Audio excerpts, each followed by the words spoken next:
તો બનાસકાંઠા જિલ્લાના ડીસામાં પોલીસે 38 વર્ષે ચોરી કરાયેલો મુદ્દામાલ મંદિરના પૂજારીને પરત કર્યો છે। ત્યારે 1988માં કુંપટ ગામે પૂજારીની હત્યા કરી તસ્કરો મંદિરમાંથી ચોરી કરી ફરાર થઈ ગયા હતા। ત્યારે પોલીસે તસ્કરો પાસેથી મુદ્દામાલ જપ્ત કરી લીધો હતો।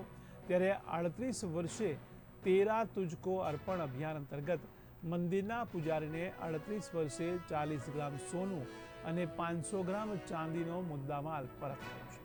ત્યારે પોલીસે મુદ્દામાલની ખરાઈ કરીને કુંપટ ગામના સરપંચ અને આગેવાનોનો સંપર્ક કર્યો હતો। ત્યારે મુદ્દામાલ છોડવા માટે કોર્ટમાં અરજી દાખલ કરવા ગ્રામજનોને સમજાવ્યા હતા। ત્યારે ગામના સરપંચ આગેવાનો, પૂર્વ ડેલિગેટ અને પૂર્વ હોમગાર્ડ કમાન્ડિંગ ઓફિસર રમેશભાઈ પંડ્યાની હાજરીમાં આ મુદ્દામાલ માતાજીના પૂજારીને પરત સોંપવામાં આવ્યો છે।